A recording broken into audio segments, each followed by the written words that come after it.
जय हिंद दोस्तों, इग्नो वाला फौजी यूट्यूब चैनल में आपका स्वागत है। आज हम बात करेंगे BE-VAE 181 पर्यावरण अध्ययन के चैप्टर नंबर 13 के बारे में।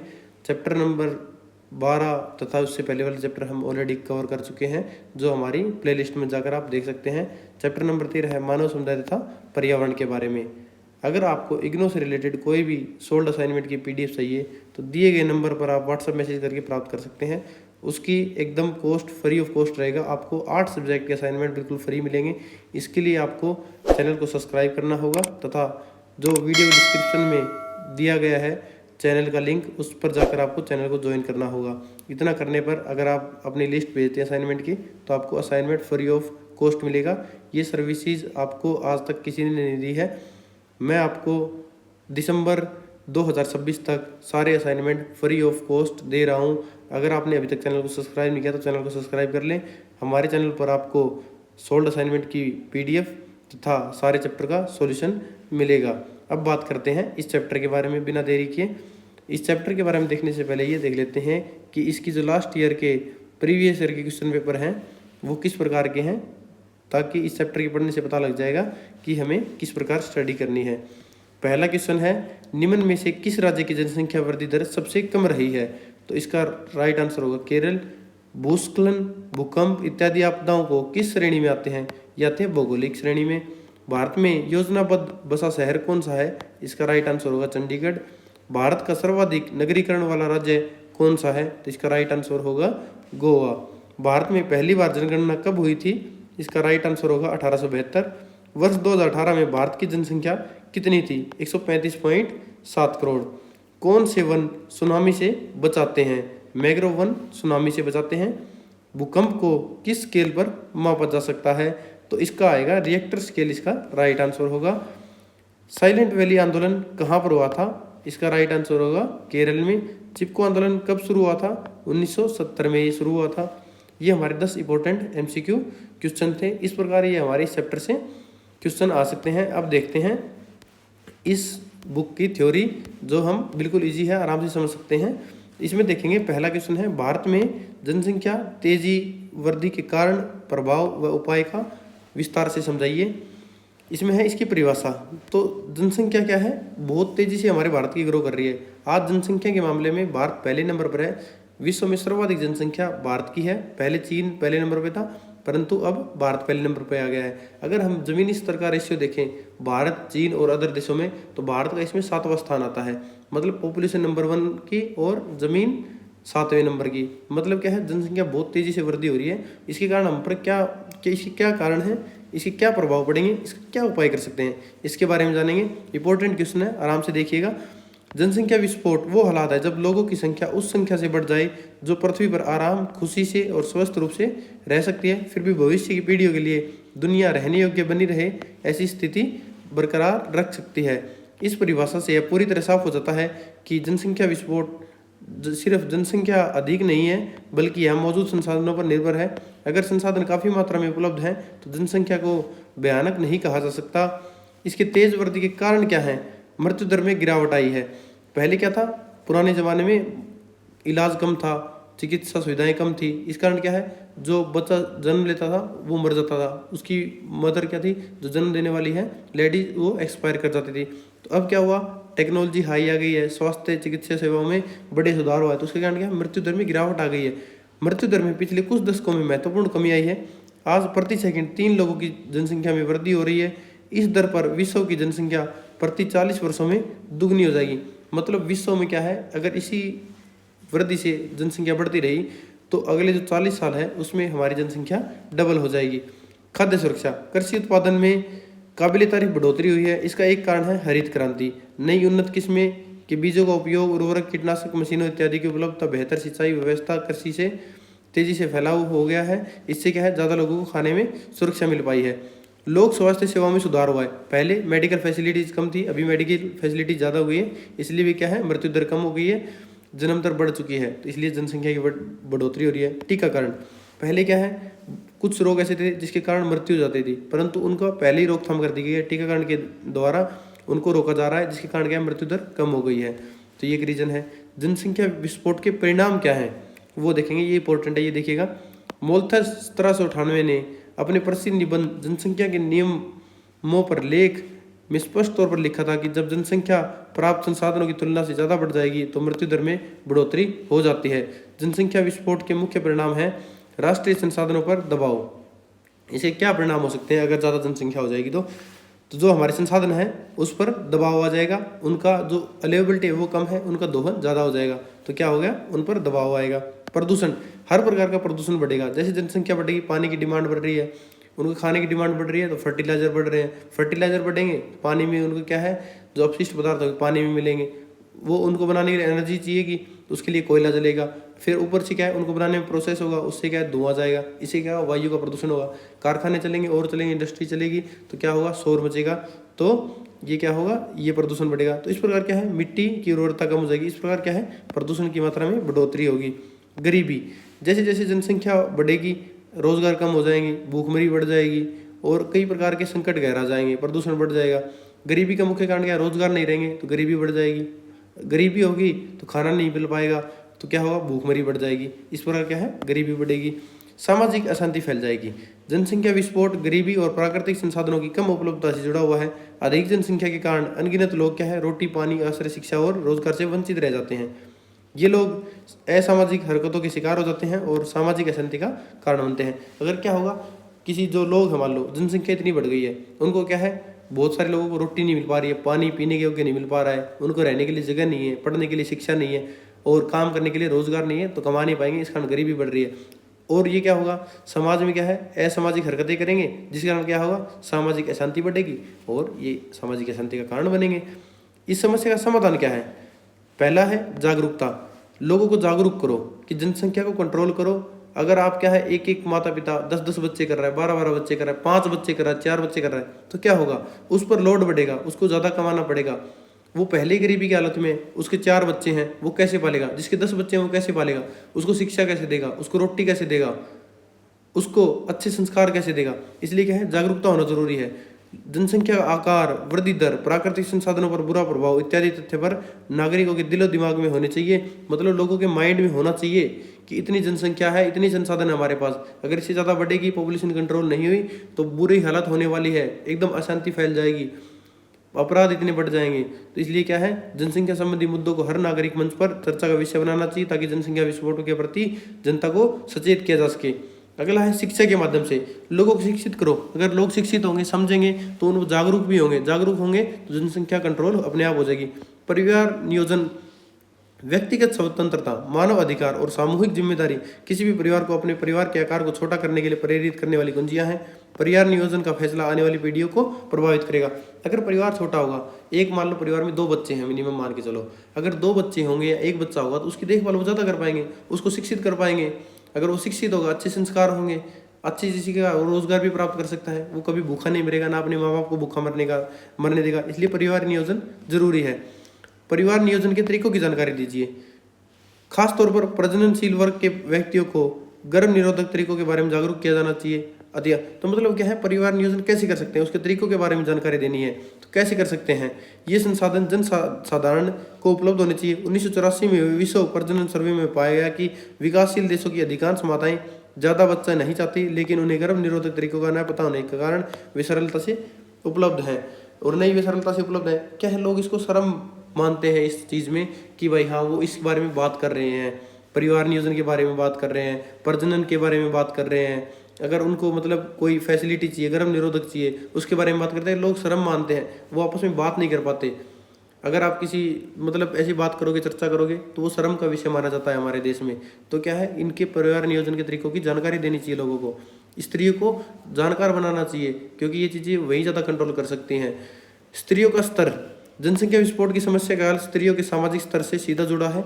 यह जरूरी है कि स्त्रियों को अपनी प्रजनन क्षमता निर्धारित करने का नैतिक अधिकार है। परिवार के आकार को नियंत्रित करने में स्त्रियों की शिक्षा स्तर और उनके सामाजिक व आर्थिक स्तर महत्वपूर्ण योगदान है। तो क्या है स्त्रियों के शिक्षित होना बहुत ज़्यादा जरूरी है क्योंकि जो परिवार की नींव रखी जाती है ना वो स्त्री के से शुरू होती है। अगर स्त्री पढ़ी होगी, घर की लेडीज समझदार होगी तो वो जनसंख्या नियंत्रण कर सकती है, परिवार नियोजन में सहायता कर सकती है। अगला है परिवार कल्याण। परिवार का कल्याण कैसे कर सकते हैं, समाज के विकास कल्याण के लिए परिवार को एक इकाई के रूप में माना गया है। परिवार कल्याण कार्यक्रमों का मकसद इन इकाइयों को सुरक्षित करना, मजबूत बनाना है। इसके लक्ष्य की प्राप्ति के लिए आर्थिक सहायता, अन्य सेवाओं में सहायता उपलब्ध कराना है। परिवार कल्याण कार्यक्रमों का मुख्य हिस्सा, यह कार्यक्रम परिवार में माँ और बच्चों के महत्व को बताते हैं।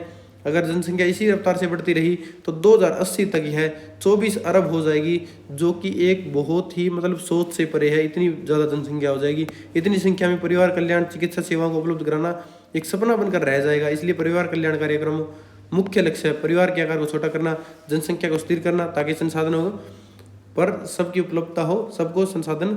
भारत ऐसा पहला देश था जिसने 1952 में राष्ट्रीय परिवार नियोजन कार्यक्रम शुरू किया। तो ये इंपॉर्टेंट एमसीक्यू बन सकता है।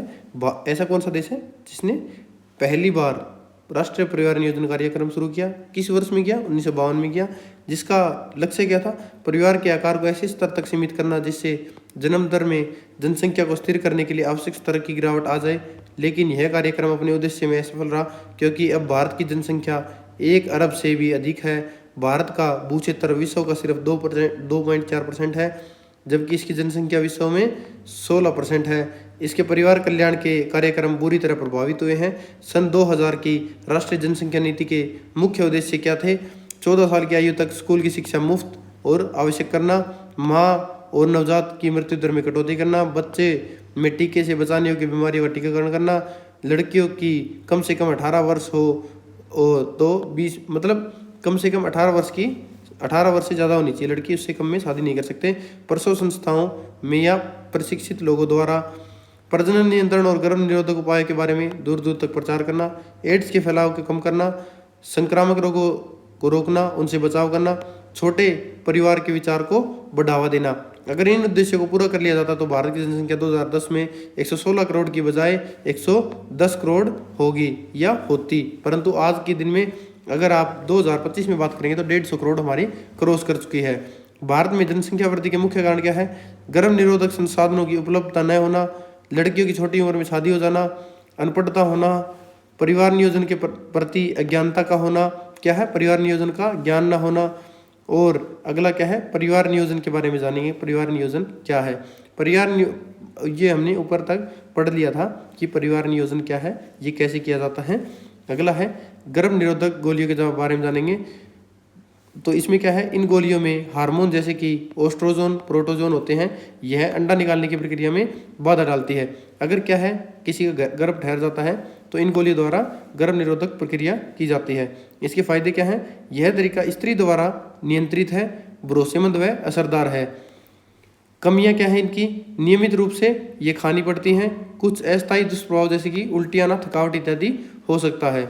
ये क्या है? इनको रेगुलर जो डॉक्टर की प्रिस्क्रिप्शन होती है, अगर डॉक्टर जैसे बताता है वैसे लेनी पड़ती है। ये नहीं है कि आप डायरेक्ट जाके ले सकते हैं। कोई भी दवाई लें वो डॉक्टर की सलाह से लें। यहाँ पर इस वीडियो में ऐसा नहीं कि बता दिया तो ले सकते हैं।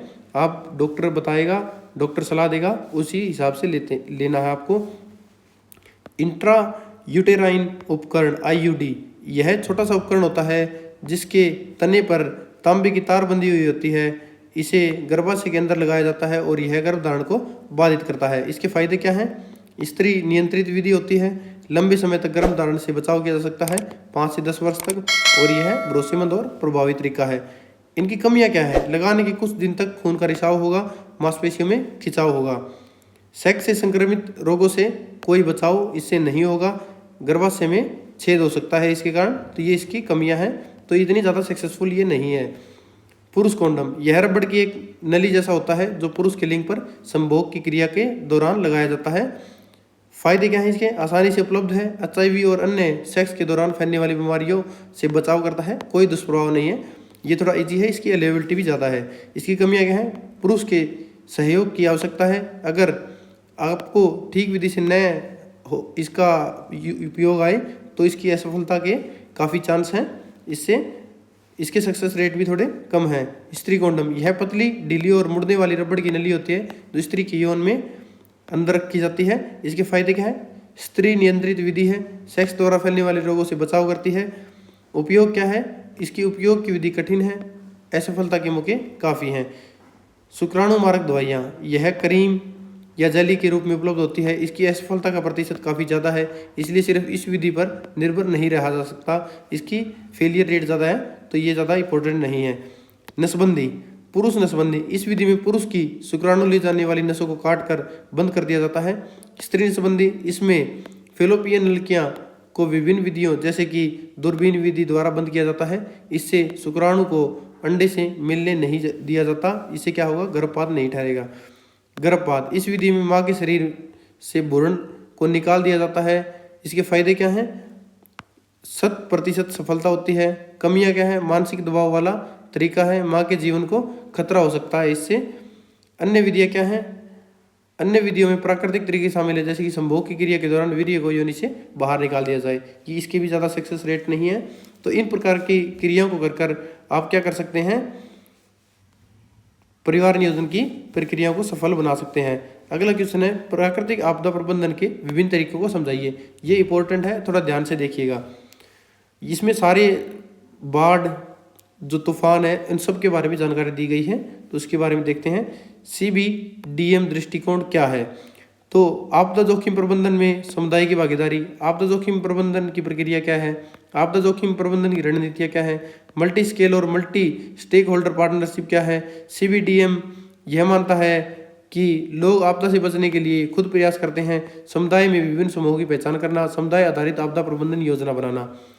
CBDM प्रक्रिया क्या है, CBDM एक ऐसी प्रक्रिया है जिसमें जोखिम वाले समुदाय को जोखिम विश्लेषण के साथ क्षमता का आकलन करने में सक्रिय रूप से शामिल किया जाता है। आपदा जोखिम कम करने के लिए कार्यक्रमों का आयोजन, प्रबंधन और कार्यान्वयन उन्हीं समुदाय द्वारा और उनके लिए शामिल होना चाहिए। CBDRM प्रक्रिया में 7 महत्वपूर्ण कदम शामिल हैं, वो कौन कौन से हैं ये देखेंगे। किसी आपदा की घटना से पहले यह प्रक्रिया शुरू होती है कि सामुदायिक भागीदारी के महत्व पर जोर देने के साथ साथ एक के बाद एक बढ़ता है, आगे बढ़ता है। समुदाय ही आपदा की स्थिति में सबसे प्रतिक्रिया देने वाला होता है। समुदाय ही आपदाओं के बुरे प्रभाव को सहन करना, उनका मुकाबला करने की क्षमता का निर्माण करता है। तो CBDRM प्रक्रिया में कौन कौन से कदम उठाते हैं वो देखेंगे। एक, समुदाय का चयन करना, तालमेल बनाना और समुदाय को समझाना। सहभागी आपदा जोखिम मूल्यांकन करना, सहभागी आपदा का प्रबंधन योजना, सहभागी निगरानी और मूल्यांकन करना, समुदाय आधारित आपदा प्रबंधन का महत्व, इसके बारे में उनको समझाएंगे। राष्ट्रीय आपदा प्रतिक्रिया बल, तो इसमें क्या है, एक इंपॉर्टेंट है, देखिएगा समुदाय आधारित आपदा प्रबंधन का महत्व क्या है, ये इंपॉर्टेंट है, इसको देखते हैं, इससे क्वेश्चन आते हैं। CBDM दृष्टिकोण स्थानीय समुदाय को शुरू में अपने स्वयं के अनुभवों के आधार पर अपनी स्थिति का मूल्यांकन करने के लिए अवसर प्रदान करता है। इस दृष्टिकोण के तहत स्थानीय समुदाय न केवल योजना और निर्णय लेने का हिस्सा बन जाता है, बल्कि इसके क्रियान्वयन में एक और प्रमुख खिलाड़ी भी बन जाता है। हालांकि समुदाय को निर्णय लेने और कार्यान्वयन प्रक्रियाओं में अधिक भूमिका दी जाती है, लेकिन CBDM वैज्ञानिक उद्देश्य जोखिम मूल्यांकन और योजना के महत्व को अनदेखा नहीं करता। CBDM का दृष्टिकोण स्वीकार करता है कि इस प्रक्रिया में कई हितधारकों की आवश्यकताओं के रूप में शामिल होना, जो समुदाय को क्षमता, संसाधनों के हस्तांतरण मतलब बंटवारे में के अंतिम लक्ष्य के साथ कौन से स्तर पर सबसे बड़ी जिम्मेवारी के रूप में आपदा की कमी को स्वीकार करेंगे। विभिन्न देशों में कई CBDM परियोजनाएं हैं वो ली गई हैं, उन परियोजनाओं के बारे में जानेंगे। काठमांडू घाटी भूकंप जोखिम प्रबंधन परियोजना, कंबोडिया में सामुदायिक आधारित बाढ़ शमन परियोजना, बांग्लादेश शहरी आपदा शमन परियोजना। अगला है, ये भी इंपॉर्टेंट है, राष्ट्रीय आपदा प्रतिकूल बल क्या है। राष्ट्रीय आपदा प्रतिक्रिया बल NDRF के बारे में आपने न्यूज़ में बहुत सुना होगा, ये बहुत एक कारगर साबित हुआ है। इसमें क्या है, एक विशेष बल है जिसका गठन आपदा प्रबंधन अधिनियम 2005 के तहत खतरनाक आपदा स्थिति या आपदा के लिए विशेषज्ञ की प्रतिक्रिया के उद्देश्य से किया गया। आपदा प्रबंधन के लिए धारा 44-45, इसमें क्या है, एपेक्स बॉडी भारतीय अंतर्राष्ट्रीय आपदा प्रबंधन NDMA का अध्यक्ष कौन है, प्रधानमंत्री होता है। जो गंभीर प्राकृतिक आपदाएं होती हैं तो केंद्र सरकार, सशस्त्र बलों, केंद्रीय अर्धसैनिक बलों, राष्ट्रीय आपदा प्रतिक्रिया बल जिसे NDRF बोलते हैं, कि राज्य के अनुरोध पर राज्य प्रभावित को सहायता करने में जिम्मेदार है। संचार, हवा, अन्य परिसंपत्तियां जैसे कि उपलब्ध हैं और आवश्यक हैं। NDRF के प्रमुख महानिदेशक के रूप में नामित किया जाता है। NDRF के महानिदेशक होते हैं जो भारतीय पुलिस संगठनों के प्रतिनियुक्त पर IPS अधिकारी हैं। महानिदेशक सेना की 3 सितार जनरल की रैंक की वर्दी और बैज पहनते हैं। तो ये कौन सी जो IPS अधिकारी है, कौन सी वर्दी पहनते हैं, 3 स्टार रैंक होते हैं, जो इसमें 3 स्टार जो अधिकारी होते हैं ये वो वर्दी पहनते हैं। इनकी रचना क्या है? एनडीआरएफ में क्या है, 12 बटालियनों का एक दल है जो पैरामिलिट्री लाइनों पर आयोजित की जाती है और भारत के अर्धसैनिक बलों से प्रतिनियुक्त पर आए व्यक्ति 3 सीमा सुरक्षा बल, 3 केंद्रीय रिजर्व पुलिस सुरक्षा बल, 2 औद्योगिक सुरक्षा बल, 2 भारत तिब्बत सीमा सुरक्षा बल, 2 सशस्त्र सीमा बल। प्रत्येक बटालियन की कुल शक्ति लगभग 1149 है। प्रत्येक बटालियन 1800 निहित विशेषज्ञ खोज इंजीनियरों, तकनीशियनों, इलेक्ट्रीशियन, डॉग स्क्वाड, मेडिकल सहित 45 कर्मियों की बचाव टीमों को प्रदान करने में सक्षम है। इसकी तैनाती कहाँ है? ये एनडीआरएफ बटालियन अपनी अपनी तैनाती के लिए प्रतिक्रिया समय में कटौती करने के लिए वरीयता प्रोफाइल के आधार पर देश के 12 विभिन्न स्थानों पर स्थित है। तैयारी अवधि के दौरान एक खतरनाक आपदा की स्थिति में इन बलों की सक्रिय तैनाती एनडीएमए द्वारा राज्य के अधिकारियों के परामर्श से की जाएगी। एनडीआरएफ बीएनएस की वर्तमान स्थिति क्या है वो इसमें बताया गया है। निजी क्षेत्र और गैर सरकारी संगठन निजी और सार्वजनिक क्षेत्रों की सामुदायिक तैयारियों में भाग की जिम्मेदारी क्या है? तो ये निजी क्षेत्र है, इसके बारे में डिटेल दिया है, आप वीडियो को पॉज करके इसको पढ़ सकते हैं। व्यक्ति और घर पर क्या है? तो इस प्रकार क्या है, ये निजी है कि आप क्या क्या कर सकते हैं। अगर आप पढ़ना चाहें मैं आपको बता देता हूँ एक बार मोटे मोटे तौर पर। निजी क्षेत्र में सभी स्तरों पर घटना प्रबंधन गतिविधियां एक महत्वपूर्ण भागीदार बनाती है। राष्ट्र में अधिकांश महत्वपूर्ण बुनियादी ढांचे यानी टेलीफोन सेवाएं बैंकिंग के लिए जिम्मेदार है और इस प्रकार आपदा और आपातकाल के मद्देनजर सहायता की आवश्यकता हो सकती है। माल और सेवाओं की प्रतिक्रिया और पुनः प्राप्ति प्रक्रिया के लिए महत्वपूर्ण प्रदान करता है। तो भुगतान किए गए आधार पर दान के माध्यम से घटनाओं के जवाब में गैर सरकारी और स्वैच्छिक संगठन आवश्यक भागीदार गैर सरकारी और स्वैच्छिक संगठन प्रदान करने में सहायता करते हैं। आश्रय, आपातकालीन खाद्य आपूर्ति, परामर्श सेवाएं और अन्य महत्वपूर्ण सेवाएं प्रतिक्रिया का समर्थन करने और आपदा पीड़ितों की वसूली को बढ़ावा देने के लिए किया गया है। विशिष्ट सेवाएं जो विकलांग लोगों को विशेष आवश्यकताओं वाले व्यक्तियों की सहायता करती है। व्यक्ति और घर पर व्यक्ति और परिवारों द्वारा समग्र आपातकालीन प्रबंधन रणनीति में एक महत्वपूर्ण भूमिका निभाते हैं, अपने घरों और आसपास के खतरों को कम करते हैं, एक आपातकालीन पूर्ति किट और घरेलू आपातकालीन योजना तैयार करते हैं। इसकी निगरानी की जाती है। आपदा के बाद की रिकवरी क्या है? प्राकृतिक आपदाएं, युद्ध और विकास परियोजनाएं संपत्ति, बुनियादी ढांचे, सामाजिक और सांस्कृतिक संबंधों पर बड़े पैमाने पर प्रभाव डालती है। आपदाएं और उनके प्रतिकूल प्रभाव समाजों को दशक तक पीछे छोड़ देते हैं, उन्हें शारीरिक, सामाजिक और आर्थिक कठिनाइयों के प्रति संवेदनशील बनाते हैं। प्रतिक्रिया के तंत्र क्या है? आपदा के बाद की प्रतिक्रिया आमतौर पर 4 स्तरों में होती है। जो आपदा अगर आ गई है तो उसकी जो प्रतिक्रिया है वो 4 स्तरों में की जाती है, ये डिसाइड किया गया है। तो प्रतिक्रिया के तंत्र में देखते हैं। पहला, आपदा के तुरंत बाद राहत पहले 24 घंटों से लेकर लगभग 2 से 3 महीने तक तत्काल आश्रय, भोजन, पानी, चिकित्सा सहायता तक शामिल होती है। राहत के बाद पुनर्निर्माण लगभग 2 वर्षों की अवधि तक विस्तार करना, जिसका उद्देश्य बुनियादी ढांचे, आश्रय का पुनर्निर्माण करना ताकि लोग नए सिरे से शुरुआत कर सके। पुनर्वास जो खोई हुई आजीविका को बहाल करने के लिए नए आर्थिक अवसरों को पेश करती है, लोगों को भेद्यता को कम करने के लिए, भविष्य की आपदाओं को संभालने के लिए, क्षमताओं को बढ़ाने के लिए आर्थिक दीर्घकालिक इनपुट को देखती है। तत्परता एक प्रतिक्रिया जो आदर्श रूप से सक्रिय और उपाय होना चाहिए, भविष्य की आपदाओं के प्रभावों को कम करने वाले तंत्र को निर्माण करने के तरीके को पेश करके पहचाने के संवेदनशील क्षेत्रों की तैयारियों को बढ़ाने के लिए है। पुनर्निर्माण से लेकर पुनर्वास तक, दोबारा निर्माण से लेकर दोबारा बसने तक के लेकर इसमें तरीके बताए गए हैं। अगला है विभिन्न आपदाओं से आमजन को होने वाले प्रभाव, उसको रोकने के तरीके बताएंगे। तो कोई आपदा आ गई तो उसको क्या है, होने वाले जो प्रभाव पड़ेंगे उसके बारे में और उसके रोकने के तरीके के बारे में बात करेंगे। इसमें बात करते हैं पहले, सबसे पहले भूकंप के बारे में। अगर भूकंप आ गया तो उसमें क्या करेंगे? यह पृथ्वी में तेज या धीमे थोड़े समय तक रहने वाले थरथराहट या कंपन, भूकंप के समय ऊर्जा का अचानक विसर्जन जो तरंगों के रूप में पृथ्वी की सतह पर फैल जाता है। विज्ञान की वह शाखा जो भूकंपों का अध्ययन करती है उसे क्या बोलते हैं? सिस्मोलॉजी बोलते हैं। भूकंप शब्द का उद्गम ग्रीक भाषा से हुआ है। ग्रीक में सिस्मोसस, टू शेक, हिलना बोलते हैं। भूकंप की तीव्रता रिएक्टर स्केल पर मापी जाती है। 5 से 7.9 तक रिएक्टर स्केल पर मापे जाने वाले भूकंप अत्यंत हानिकारक होते हैं। 8 से ऊपर तीव्रता वाले भूकंप अति विनाशकारी होते हैं। भारत में कुछ जो आए हैं भूकंप आज तक, उसके बारे में लातूर महाराष्ट्र में आया था 1993 में, 10,000 से ज़्यादा मनुष्यों की जान जा चुकी है उसमें। भुज गुजरात में आया था 2001 में, 30,000 से ज़्यादा लोग मारे गए थे। भारत के तटवर्ती क्षेत्र 2004 सुनामी के कारण 5 लाख लोग मारे गए थे।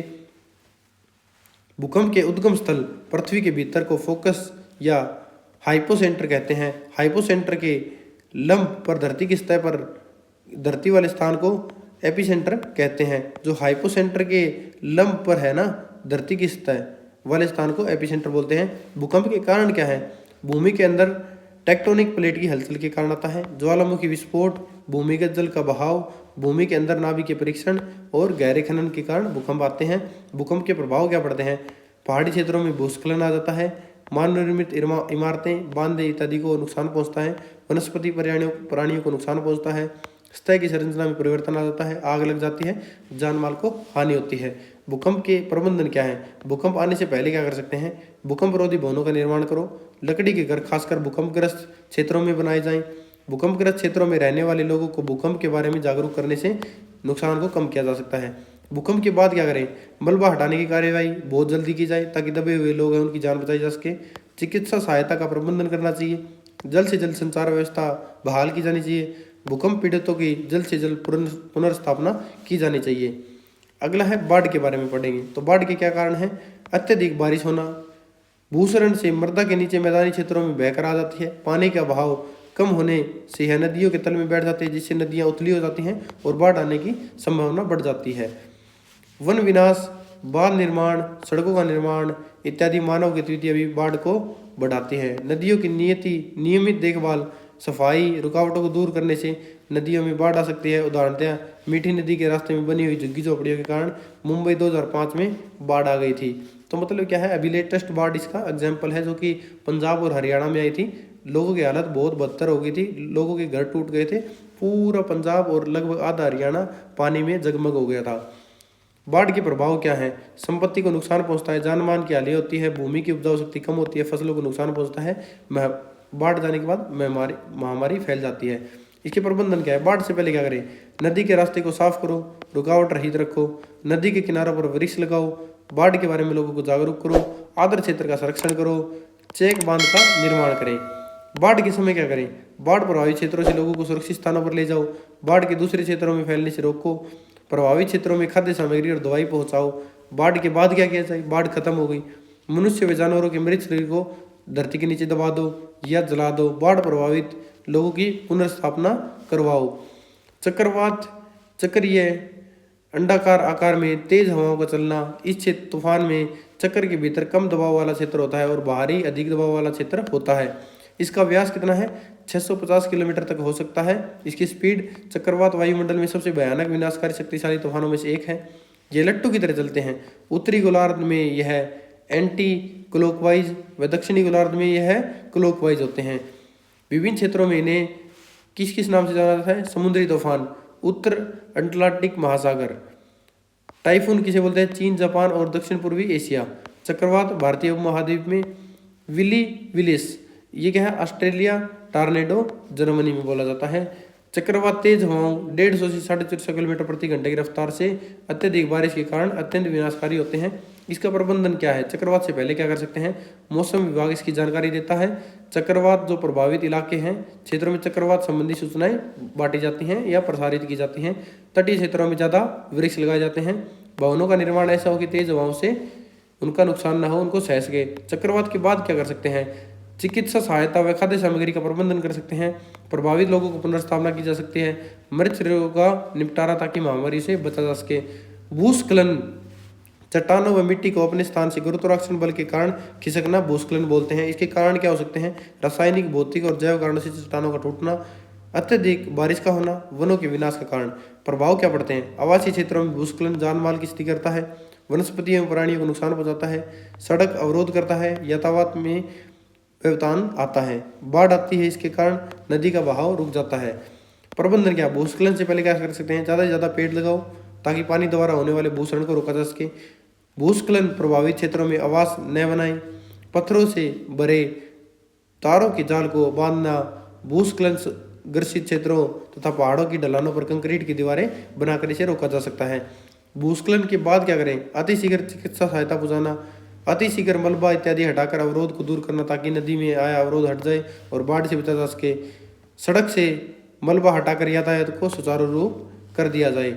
आगे है चिपको आंदोलन के बारे में, साइलेंट वैली के बारे में और ताज ट्रेपेजियम जोन के बारे में। तो हम इसका डिटेल में प्रीवियस जो चैप्टर थे ना उसमें हम इसकी डिटेल में वीडियो कर चुके हैं। चिपको आंदोलन पढ़ चुके हैं, साइलेंट वैली पढ़ चुके हैं, ताज ट्रेपेजियम जोन पढ़ चुके हैं। अगर आपने वहाँ नहीं पढ़ा है या पिछली वीडियो नहीं देखना चाहते हैं तो मैं एक बार होल्ड कर देता हूँ स्क्रीन को, आप वीडियो पॉज करके देख सकते हैं। ये हमारा है चिपको आंदोलन। इसका एक ऑप्शन टाइप भी आया था, ये कब शुरू हुआ था और कहाँ हुआ था, इसके बारे में डिटेल दी गई थी। अगला है साइलेंट वैली आंदोलन। ये कहाँ हुआ था? केरला में हुआ था। क्यों हुआ था? इसका रीजन है हम पहले पढ़ा चुके हैं।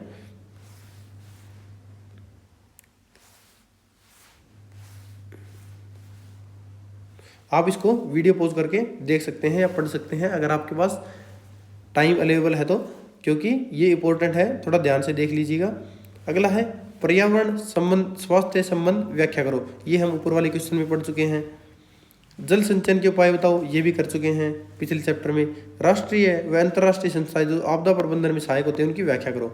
आपदाएं राष्ट्रीय व अंतर्राष्ट्रीय सीमाओं को पालन नहीं करती, ये दुनिया के किसी भी क्षेत्र में आ सकती है। इसलिए दुनिया की काफ़ी संस्थाएं स्थिति को नुकसान को कम करने के लिए अपने प्रयास करती है।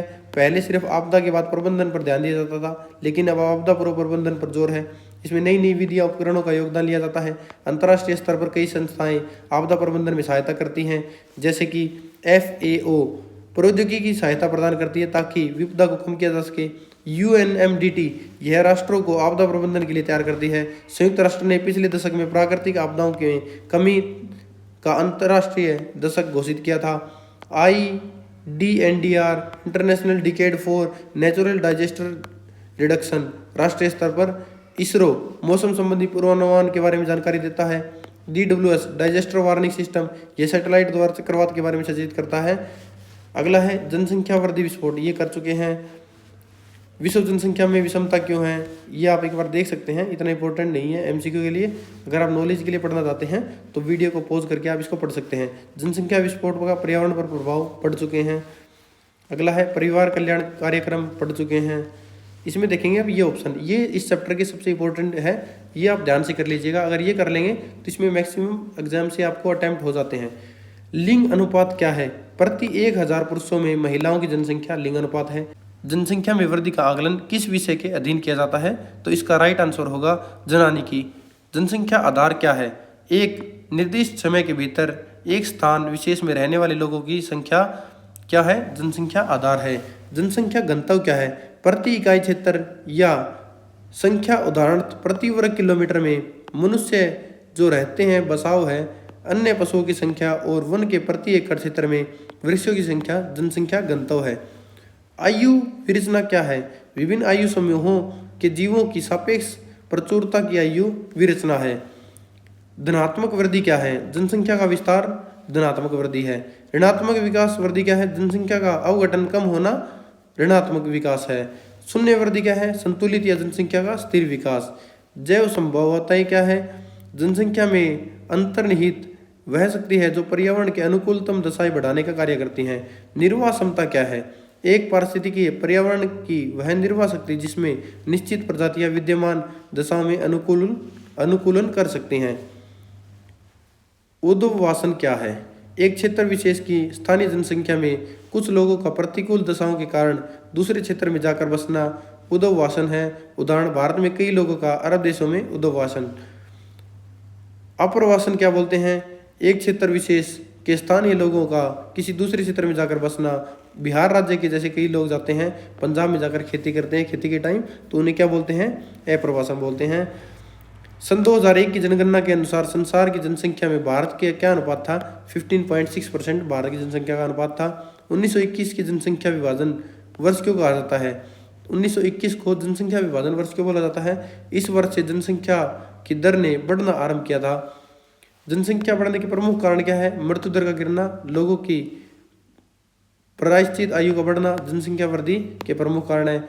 जनसंख्या विकास के वर्ग कितने प्रकार के होते हैं? उनके नाम बताइए। एक जनसंख्या की गणितीय अभिव्यक्ति तथा जनसंख्या को अंक में बताना जनसंख्या वृद्धि वक्र है। यह 2 प्रकार का होता है, अवग्रहण और दूसरा है मृग शावकों का विकास चक्र।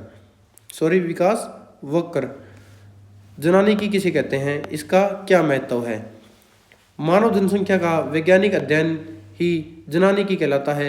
एक क्षेत्र विशेष की जनसंख्या के आकार में होने वाले परिवर्तन, आयु विरचना जैसी विशेषताओं, जनसंख्या वितरण की जानकारी देता है। जनसंख्या की कौन सी विशेषताएं हैं, जनसंख्या का आकार, जनसंख्या का घनत्व, आयु विरचना, लिंग अनुपात, जनसंख्या वृद्धि का वक्र, निर्वाह क्षमता, जनसंख्या की विशेषताएं हैं। जनसंख्या आकार से आप क्या समझते हैं। वर्ष 2001 में भारत की जनसंख्या का आकार क्या था। एक निश्चित समयावधि में एक निश्चित प्रजातियों के जीवों की कुल जनसंख्या का आकार कहलाती है। वर्ष 2001 में भारत की जनसंख्या 1.027 अरब थी। जनसंख्या वृद्धि के 3 रूप कौन कौन से हैं, धनात्मक, ऋणात्मक और शून्य वृद्धि। धनात्मक में बढ़ती है जनसंख्या, ऋणात्मक में घटती है, शून्य में बराबर रहती है। एक क्षेत्र की जनसंख्या वृद्धि किस पर निर्भर करती है, जैविक संभाव्यता शक्ति पर और पर्यावरण का प्रतिरोध पर डिपेंड करती है। समय मानव जनसंख्या किस दर से बढ़ रही है, 2 व्यक्ति प्रति सेकंड अथवा 2 लाख प्रति व्यक्ति प्रतिदिन, 80 लाख प्रति व्यक्ति माह और 7 करोड़ प्रति वर्ष की दर से बढ़ रही है। प्रति सेकंड कितने, 2 व्यक्ति, प्रतिदिन 2 लाख व्यक्ति और प्रति माह 80 लाख और प्रति वर्ष 7 करोड़ जनसंख्या बढ़ रही है।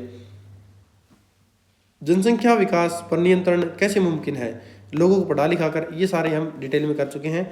मानव सेवा से आप क्या समझते हैं, मानव सेहत से आप क्या समझते हैं, इसके क्षेत्र में कौन कौन सी चीज़ें आती हैं। शारीरिक, मानसिक, सामाजिक नजरिए से सुखपूर्वक और पूरी तरह रोग मुक्त रहने की स्थिति सेहत है। इसके क्षेत्र में शरीर मन तंदुरुस्त रहना, सामाजिक नजरिए से अच्छे सामाजिक पद पर होना, अच्छा घर होना, अच्छे पड़ोसी होना, अच्छा वातावरण होना शामिल है। इसमें भावनाओं का तालमेल, राजनीतिक सेहत, धार्मिक और आत्मिक सेहत भी आती है। अच्छी सेहत के क्या लाभ हैं, स्वस्थ शरीर और मन वाला इंसान हमेशा खुश, कार्य करने को तैयार, फुर्तीला और मेहनती होता है। कार्य अच्छे ढंग से होने से की स्थिति में व्यक्ति राष्ट्र दोनों की कमाई बढ़ती है, हर जगह तरक्की आती है। ये हमारे इंपॉर्टेंट 25 क्वेश्चन थे इस चैप्टर के, और ये हमने MCQs थे जो प्रीवियस ईयर के, ये हमने ऑलरेडी कर लिए हैं।